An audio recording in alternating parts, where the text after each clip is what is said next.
Good afternoon. This is Brian Shannon from Alpha Trends Blogspot. Today is Friday, January 19th, 2007, and the market's closed for the week. Let's go ahead and take a look. Let's see. We've got the S&P 500 on the screen right now, the SPY. You can see that the market is consolidating just underneath these just underneath the highs for the year, rather. And so far, I'd say we have to look at it pretty bullishly. The market initially found support this year at this prior resistance in the 50-day moving average, and now it seems to be building a little launching pad here that it might be able to break out from, at least on the S&P 500. So we do still have a rising 10, 20, and 50-day moving average, so we've got to give the benefit of the doubt to the buyers in here and say that it's innocent until proven guilty. Looking at a 30-minute time frame, you can see that we had a little bit of recovery in here after yesterday's sell-off and the subsequent support that we found down near the 142.50 that we were looking for. So now the market is back into the middle of last week's trading range, or this week's trading range, and breaking above 143.50 could catch some bears off guard and maybe push this market up towards about 145 or so. Obviously, we still are very extended in this market here, and there are risks for new purchases, but as long as you have a good money management plan, I think it still makes sense to keep your mind open to the long side of the market here, because things aren't falling apart, and the sellers had their opportunity to come in and do a little bit further damage today after yesterday's sell-off, but they didn't show up, and we were able to make it back up above yesterday's range and close above there. That is most of where yesterday's trading occurred. So I would say it was a pretty constructive session today for the S&P 500.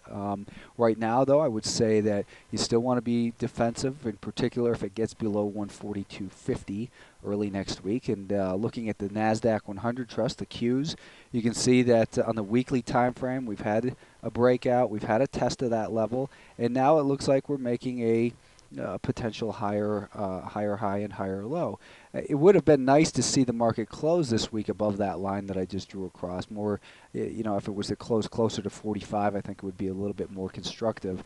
But relative to last week's volume, this week we had lighter volume, so that's one good sign on the weekly time frame. The one problem is that a lot of times we see from failed moves come fast moves. So the Nasdaq is definitely in a lot more fragile looking to me than the S&P 500. We had that false breakout. The market came back into the range. Now it looks like it's trying to hold support near this rising 50-day moving average.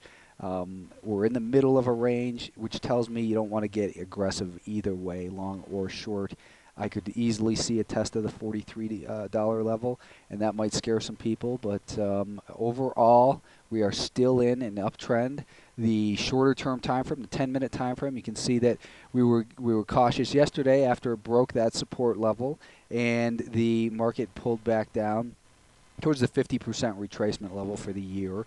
And we can take a look at that one more time here with a 30-minute time frame. I'll draw that in for you. We've got this being the year low after the Federal Reserve meeting, and that being the year high right there. So that 50% area seems to be some support near 44 for now. So I think on a closing basis, below 44, we want to get more defensive, because I think it might bring about a test of that 61.8% retracement area, and that's down near 43.5.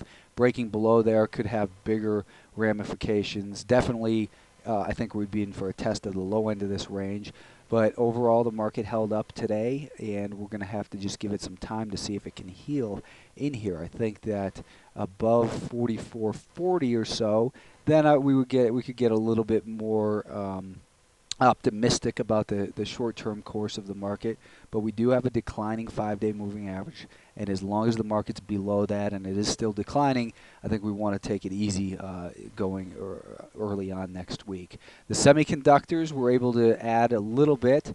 They were up 24 cents, but this group is sitting in a very dangerous position, I think. The more times support is tested, the more likely it is that that level is going to fail to hold, and we get an eventual breakdown. I think that once again, it looks like this area, this 34 and a quarter level, if the market rallies up towards there on diminishing volume next week, I think it might be a reasonable bet to go short these semiconductors and look for a breakdown actually through that 3250 level.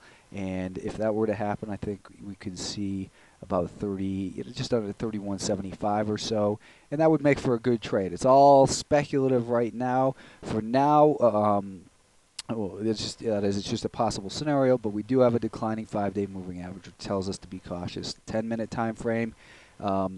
It needs to heal a little bit in here. Breaking below 33 next week, I think we could see another leg lower. We did see these moving averages crossing today on the 10-minute time frame, and that tells us there's indecision, which usually comes near turning points, like we saw up in here. That's where we got defensive on this market. Then breaking below there is where it entered a stage 4 decline. So now we have signs of accumulation. And we don't want to get too aggressive on the long side. In fact, I wouldn't even want to go near this on the long side. But I would think that a rally at this point, particularly if it came on diminishing volume, would be setting up probably for a better short sale than any long side opportunities at this time. The mid caps. I've still got some lines on here from whenever, but we've had this resistance, which became support. And that's going to continue to be the important area for this market, that as it is in this range of 145 to 150. And we continue to, the market was up a little bit today. It got a little bit of a bounce. The mid caps gained 84 cents, about 0.5%. And that came on pretty good volume, actually. I don't know how much of that was options expiration related, but it's always good to see a recovery with some volume. And in particular, it came really at the conjunction of that 10, 20, and 50-day moving average in here. So this market is holding up well. It's in a range. If the S&Ps could get going higher, it might drag the mid-caps, but the Nasdaq and Semi, we've got a pretty divergent picture in here right now. Let's take a look at oil, because we tried to find a bottom in there yesterday. And again, looking at that volume, you know, as I say, a lot of times the biggest volume comes near turning points. Well, possibly yesterday's big volume was a turning point. And we also saw which kind of encouraging from a bullish standpoint, is that we saw news yesterday. We had seen this decline from 53 down towards the 43 level with really no news. And then the oil inventory report came out yesterday and was supposedly bearish because oil supplies increased, but the market met that with big volume without further downside progress. Big volume without further downside progress equals accumulation. It doesn't mean the market is going to turn around and go back to a bull market in here. What we've been defensive about the oil is, even in here, the direction of the 50-day moving average was lower, which means guilty till proven innocent. This market's not going to be turning around anytime soon. If you're involved in this on the long side, you're trading counter the primary trend, but it doesn't mean might not be a good opportunity. You can see that this 5-day moving average had been holding the oil market hostage in here. Now that 5-day moving average has flattened out, and it looks like this market might be ready to break out here.